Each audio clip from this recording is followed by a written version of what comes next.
حضرت ابو ہریرہ فرماتے ہیں رضی اللہ تعالیٰ عنہ کہ بھوک کی شدت سے میری کمر دوری ہو گئی، تو میں ڈرا کہ کوئی مجھے نقصان نہ ہو، تو مسجد نبوی کے ایسے گوشے پہ بیٹھ گیا جہاں لوگوں کا گزر ہوتا تھا۔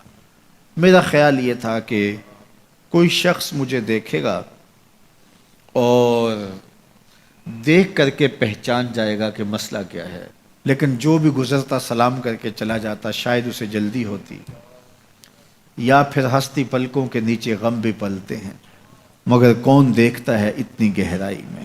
میں نے سوچا کہ ایک قدم اور آگے بڑھوں اور آنے والوں سے ہم کلام ہوں، جب میں ان سے بات کروں گا تو میرے لہجے سے وہ میری آواز کی شکستگی سے پہچان جائیں گے کہ میرا مسئلہ کیا ہے۔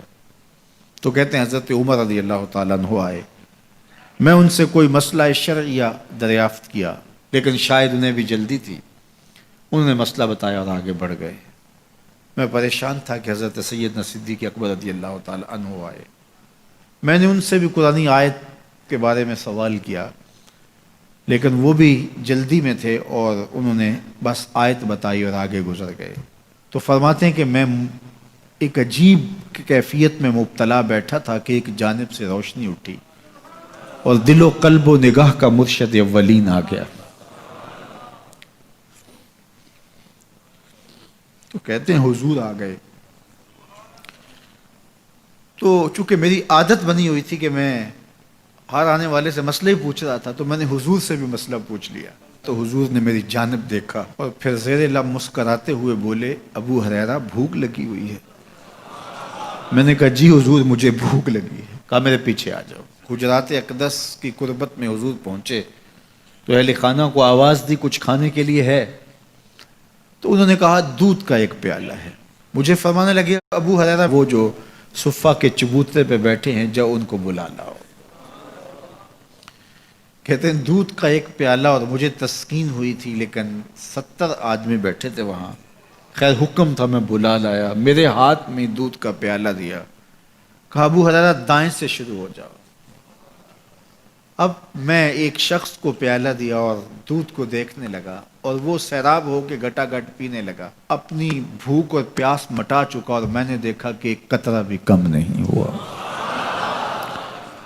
میرے اندر جو پہلے وسواس اٹھ رہے تھے اور مجھے جو احساس ہو رہا تھا وہ مٹ گیا۔ پھر میں نے دوسرے کو پیش کیا، اس نے بھی سیراب ہو کے پیا، لیکن دودھ ایک قطرہ بھی کم نہیں ہوا۔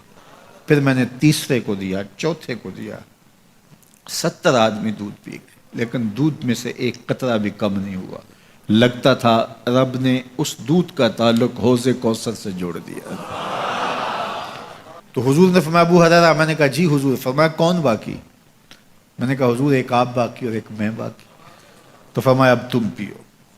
تو کہا کہ میں نے دودھ پیا اور خوب سیراب ہو کے پیا۔ حضور نے فرمایا اور پیو، میں نے اور پیا۔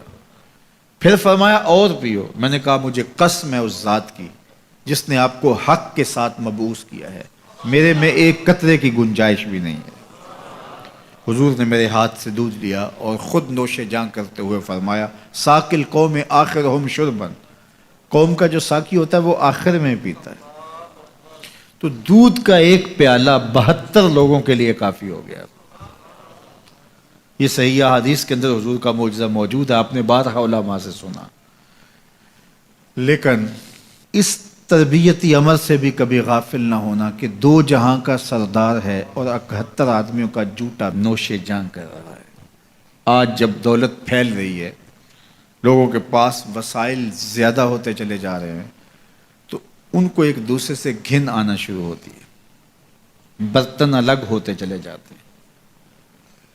کسی زمانے میں تمام افراد ایک ہی برتن میں بیٹھ کے کھاتے تھے۔ پہلے یہ ہوتا تھا ایک گلی میں 2 امیر رہتے تھے، 4 غریب رہتے تھے، 2-3 مخیر حضرات اور جو ہے وہ کچھ متوسط لوگ رہتے تھے، اور ایک چھوٹا سا کنبہ اور قبیلہ ہوتا تھا، اور وہ ایک دوسرے کی ضرورتوں کا خیال رکھتے تھے۔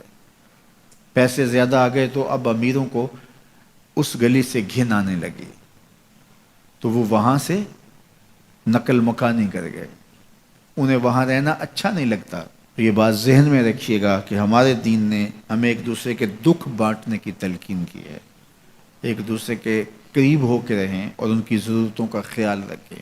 اپنی استطاعت کے مطابق کسی کی عزت نفس کو نقصان پہنچائے بغیر، شہرت، ریا اور کسی اس طرح کی مرض کو اپنے قریب جو ہے وہ نہ آنے دیں، اور لوگوں کی اس مخفی انداز سے مدد کریں کہ ان کی ضروریات پوری ہوں۔ بلکہ میرے حضور نے ارشاد فرمایا، جس شخص نے صدقہ کیا اور اتنے مخفی انداز میں کیا کہ جو دائیں نے خرچ کیا بائیں کو خبر نہیں ہوئی، جب بائیں کو خبر نہیں ہوئی تو ہمسائے کو خبر کیسے ہوگی؟ لیکن یہاں تو 7 اخباروں میں خبر چھپتی ہے کہ فلاں صاحب نے فلاں غریب کی بیٹی کی شادی کی ہے۔ ذرا سوچ، اگر یہاں تیری بیٹی کھڑی ہوتی تو تیرا روح سخن کیا ہوتا؟